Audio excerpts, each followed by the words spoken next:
Bien, bonjour à tous, bienvenue dans notre plateau d'aujourd'hui. C'est arrivé comme ça. Et aujourd'hui, nous avons Isabelle avec nous. Et Isabelle a une histoire hors du commun par laquelle elle a découvert un grand secret que vous allez être très heureux aussi de découvrir avec elle. Donc bonjour Isabelle. Bonjour. Ça va bien? Ça va. Ok. Donc tu vas nous partager un petit peu de ton histoire aujourd'hui. Et moi je connais un peu ton histoire bien sûr aussi. Et je sais que ça va être quelque chose qui va toucher beaucoup de monde aussi. Parce que ce que tu as vécu a changé ta vie et peut aider d'autres aussi. Donc, qu'est-ce qui t'est arrivé, Isabelle, et comment tu es arrivée là aujourd'hui? Bon, déjà, à la base, moi, je croyais en Dieu, mais j'ai cherché, Ouais. j'étais un peu perdue, donc je ne savais pas à qui m'adresser. Ok. Donc, du coup, j'ai essayé plusieurs religions, D'accord. par-ci, par-là. Donc, mais je demandais toujours, je cherchais le bon Dieu. Ok. Donc, du coup, je ne savais pas comment avancer. Comment le trouver? Voilà, comment Mais le tu as trouver. toujours cru et recherché Oui, j'ai le cherché, contact avec oui. Dieu, la foi. Et donc, mais dans les religions que j'ai essayées, donc, même le musulman, j'ai Ok. essayé, Ok. mais je ne me sentais pas bien, Ouais. pas moi-même. Ouais. Donc, après, je continuais, je dis non, c'est pas ça. Et Donc, je ouais. continuais. Je parlais au ciel quand je allais, je voulais m'adresser à Dieu. Ouais. Donc, je parlais au ciel, comme ça. Sans connaître. Sans connaître, sans rien, Et quoi. ouais. Je parlais, je disais, voilà, si t'es là, parle-moi. Donc, Et ouais. mais Ouais. voilà, guide-moi, quoi. Et ouais. Et du coup, en 2017, j'ai eu un petit souci de santé. Ouais. Donc, j'ai eu une grosse douleur dans la poitrine. Donc, Ouais. du coup, on m'a mis à l'hôpital. Mhm. Et quand j'arrive à l'hôpital, j'avais déjà la moitié de mon cœur qui était déjà arrêté. Mhm. Donc, ça fonctionnait plus. Mhm. Et voilà, les médecins, ils étaient tous étonnés. Ils disaient, qu'est-ce qui se passe?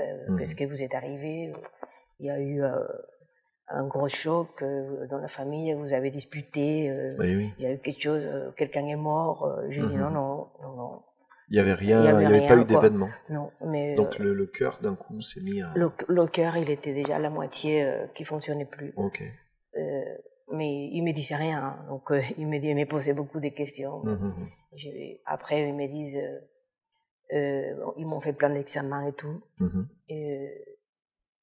Ils m'ont fait la chronographie aussi pour regarder vraiment l'état des artères et tout ça, s'il y avait une artère bouchée. Donc du coup, ils sont pas vus. Ils disent, bon, bonne nouvelle, au moins, il n'y a pas d'artère bouchée, ça vient carrément du cœur, quoi.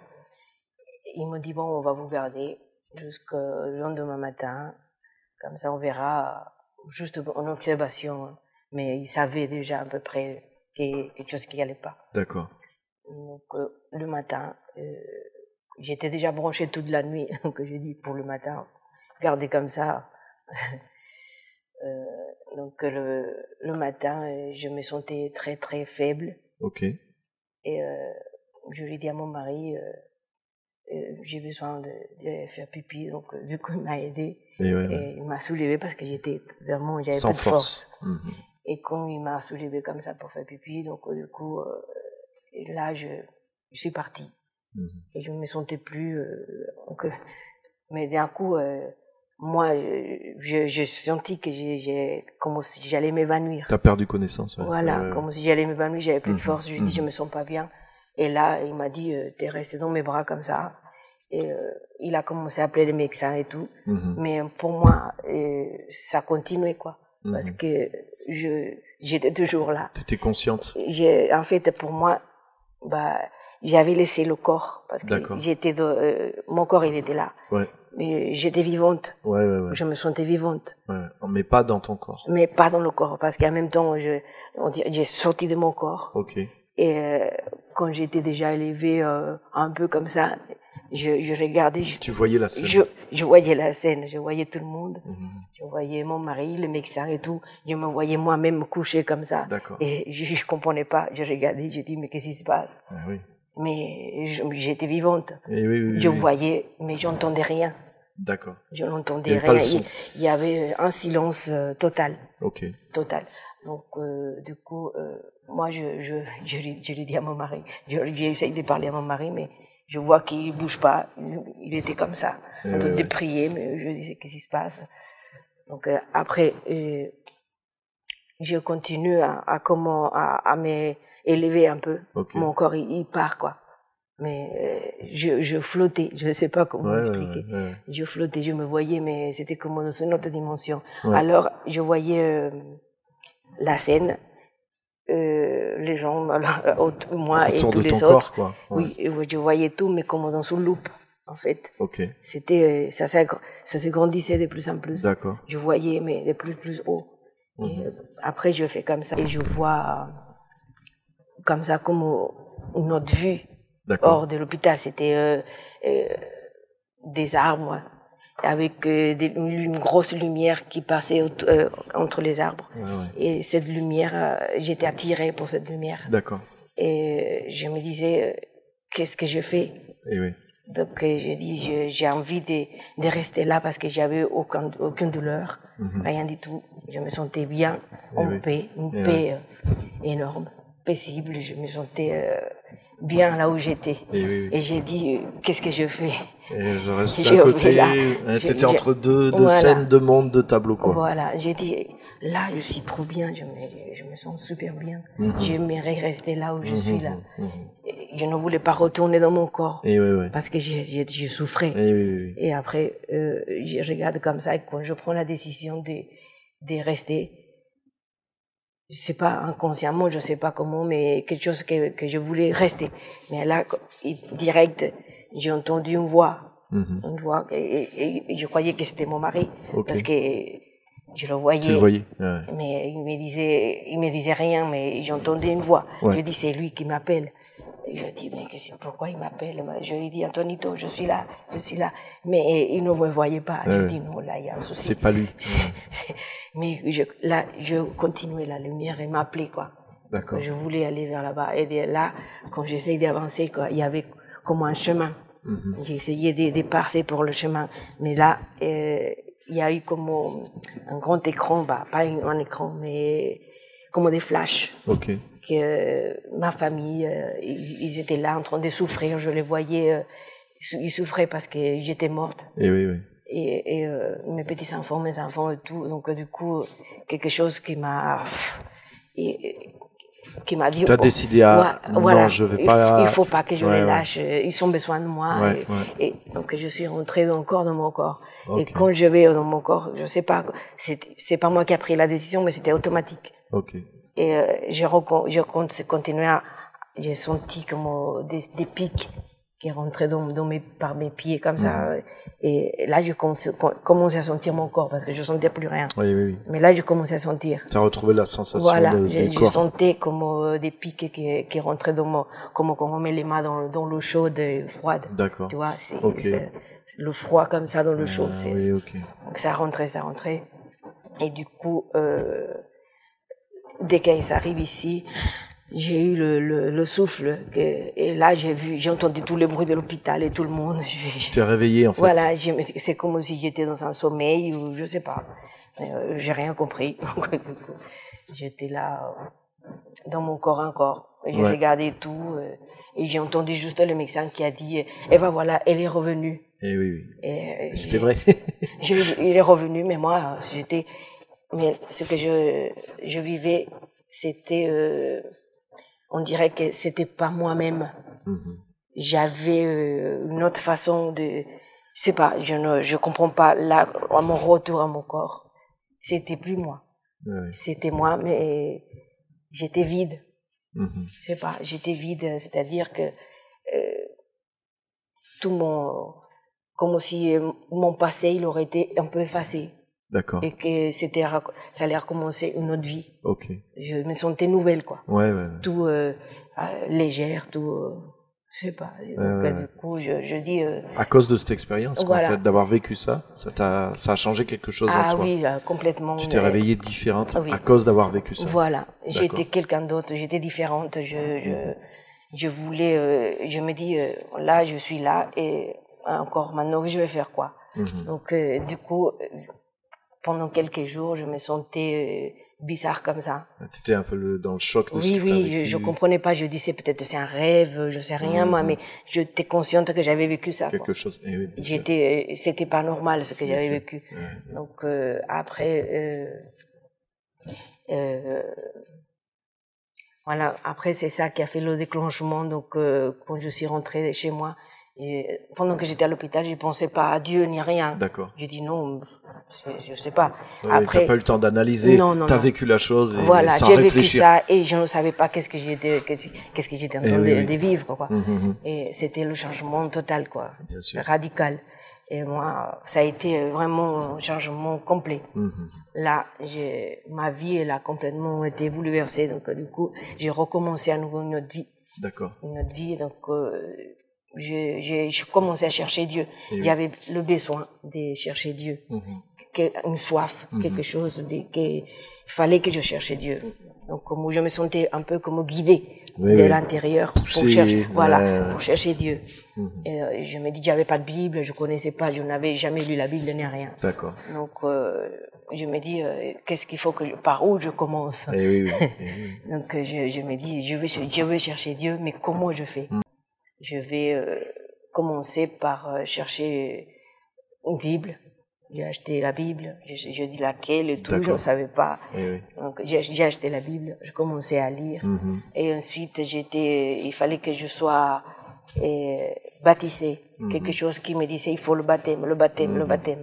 Donc je cherchais, je dis, comment je fais le baptême? Est-ce que ça s'est fait en tant qu'adulte? Je ne sais pas.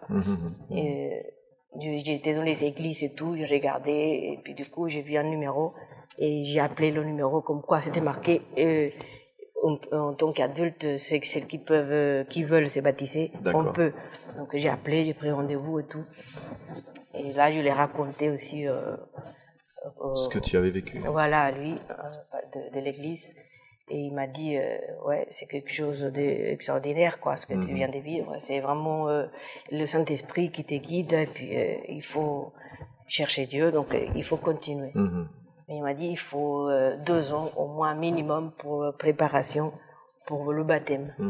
J'ai commencé, j'ai dit, j'ai besoin parce que c'est comme une force qui me guide de l'intérieur de moi, qui me dit, va te baptiser. Et, après, j'ai commencé, ça a mis longtemps avant de commencer. Donc, du coup, j'ai commencé à faire la démarche. Dans le rendez-vous, à chaque fois, il me disait, oui, il faut attendre, c'est pas comme ça et tout. Mais ça avançait petit à petit. Et ensuite, en lisant la Bible, je me dis, bon, eux, ils tardent trop. Et je suis pressée. Il faut que je le cherche par moi-même. Donc, j'ai commencé à lire. Et dès que j'ai commencé à lire, c'était comme si j'étais à l'intérieur de la Bible, plongée dedans. Et toutes les paroles, je me disais, comment je vais enregistrer ça en moi? Je me disais, je me suis pas très intelligente pour garder tous ces mots. Pour mémoriser. Pour mémoriser tout ça. Il faut que je connaisse Dieu aussi. Lui, je me dis, il m'a sauvée. Parce que ce que j'ai vécu, c'était pas quelque chose de normal. Et je me sentais un peu étrange par rapport aux autres. Je me dis, il veut quelque chose de moi. Et je veux me donner à lui complètement. Et là, je commençais à lui parler, je lui parlais. Et j'ai senti cette force, une force en moi qui m'envahissait, qui me prenait complètement. Et il y avait des frissons et tout. Donc, pendant que je lisais la Bible, j'étais là, je voyais pas le temps. Je lisais. Et là, j'ai passé la journée. Commencé à connaître Dieu, connaître sa parole. Là, c'était une soif, vraiment. Je voulais découvrir Dieu. Là, ton esprit s'est nourri vraiment spirituellement. Ce que tu cherchais depuis longtemps. Oui, voilà. Donc, du coup, moi, ça a été quelque chose de radical. Je l'ai cherché et je l'ai trouvé. J'ai avancé avec le Saint-Esprit. Il m'a guidé dans tout et après, voilà, j'ai eu des rêves, des visions, qui m'arrivaient des choses que je comprenais pas, des appels, une voix douce qui me parlait, mais je comprenais rien du tout. Je disais à mon mari, la porte sonnait, et je lui ai dit, ça sonne à la porte, va aller voir au milieu de la nuit. Et il m'a dit, non, mais il n'y a personne. Encore, je lui ai dit, va regarder, ça sonne. Il m'a dit, non. Alors, à la troisième fois, je me dis, non, ça c'est quelque chose, ça vient de Dieu. Et c'est là que j'ai eu la repentance. Parce que quelque chose qui m'a dit, c'est Dieu qui t'appelle. Et j'ai répondu à son appel. Donc, j'ai commencé à prier. Et j'ai passé toute la nuit, en train de prier. Et j'avais des frissons pendant toute la nuit. Je sentais quelque chose, une puissance qui venait, qui me répondait, quoi. Et là, c'était le changement de ma vie, quoi. Là, tu es venu vraiment à Dieu. J'ai venu à Dieu. Tu as vidé ton cœur, tu as été pardonné. Oui, je me dis, il m'a pardonné. J'ai demandé pardon, parce que c'était la repentance, c'était comme des flashs qui venaient, tous mes péchés de toute ma vie que j'avais fait. Ça passait. Et j'ai demandé pardon pour tout. Et je sentais qu'il me libérait de tout ça. Donc, après, j'ai commencé, je dis, maintenant, je suis avec Dieu et il faut pas que je revienne en arrière. Et puis, j'ai avancé et depuis, je suis là, fidèle. Donc, j'avance. C'est vrai. Amen. Ah, c'est une histoire extraordinaire. Je sais aussi que tu as vécu des guérisons. Je sais que tu as prié pour des gens qui ont été guéris aussi, même ta petite fille. Oui, ma petite fille, elle avait une grosse kyste derrière son genou droite. Donc, du coup, depuis longtemps, je crois. Et depuis, elle avait 2 ans. Et elle a quel âge? Elle a maintenant 9 ans et demi. Donc pendant 7 ans, c'est resté ce kyste. Ça grandissait. Et les médecins, ils ont fait tous les examens. Ils ont dit on peut pas l'opérer parce que le kyste il s'alimente de ses articulations. Donc elle va perdre le mouvement de ses jambes, sa jambe et tout. Et c'était très délicat. Il ne pouvait pas l'opérer. Et moi, je la voyais souffrir parce que ça lui faisait... elle est très collée à moi. Donc, elle vient toujours chez moi, elle dort avec moi et tout. Et elle me disait, mamie, ça me fait mal, la jambe et tout. Elle avait des crampes. Et sa jambe, vraiment, ça lui faisait... Elle ne pouvait même pas les plier comme ça.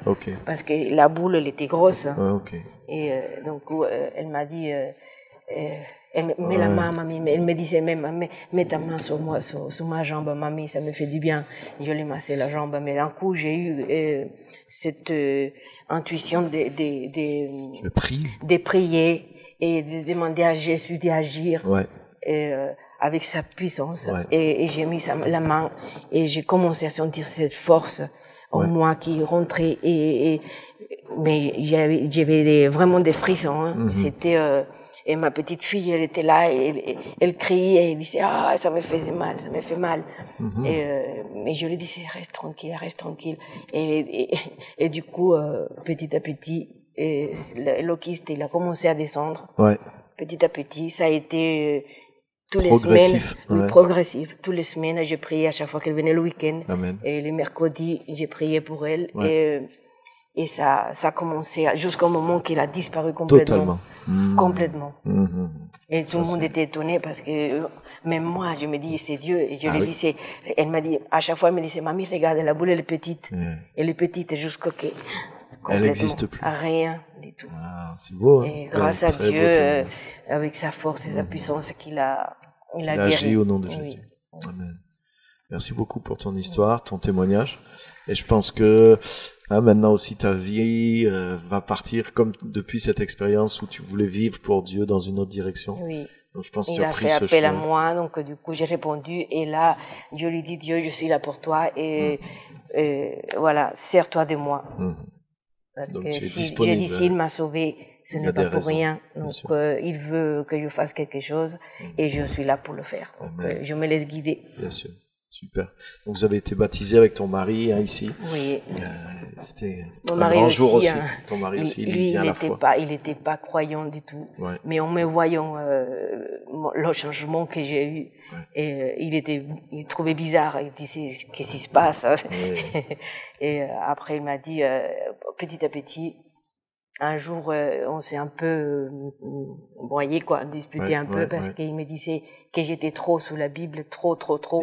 Et qu'elle n'avait jamais vu quelqu'un comme ça, Donc, des fois, je passais la journée, Je ne voyais pas le temps passer, je ne mangeais pas, je ne buvais pas. Mais quand j'étais plongée dans la Bible, c'était comme de l'eau qui rentrait dans ma gorge comme ça, que ça me rafraîchissait et que je n'avais pas soif, pas faim du tout. Je sentais ces fraîcheurs en moi avec une force en même temps qui me remplissait.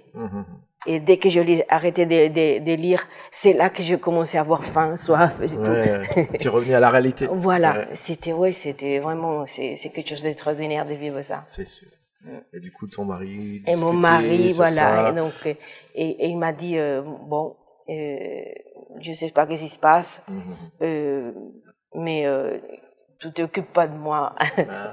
Donc, il faut que tu fasses comment dire, l'équilibre. Voilà, il faut que tu t'occupes, si tu veux Dieu, ok, mais il faut que tu t'occupes de moi aussi.